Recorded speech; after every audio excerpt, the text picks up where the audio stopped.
ইমান দিনে তুমি মোক কিয় মিছা মাতিছিলা আই আৰ ভাতৃ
গৰ্ভবতী অবস্থা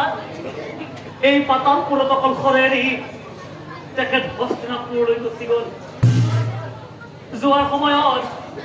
তেখেতে মোক কৈ থৈ গৈছিল তেখেতে হেনো পৰিয়ালবৰ্গৰ লগত আলোচনা কৰি আমাক আহি এই পাতালপুৰৰ পৰা সেই হস্তিনাপুৰলৈ লৈ যাব কিন্তু নাই বাছা তেখেত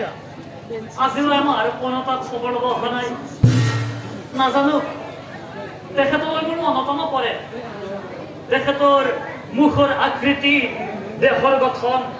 সকলোবিলাক মই পাহৰি পেলাইছো কিন্তু মই বহুত সুখী কিয় জানা নাছা গণকে এটা বৰ ডাঙৰ কথা কৈছে যে তোৰ দৰে বিহেনো এই ত্ৰিভুৱনত কোনোৱে নহ'ব কিন্তু আছা এই যাৰ হাতত বাচা তই অ হবি পৰা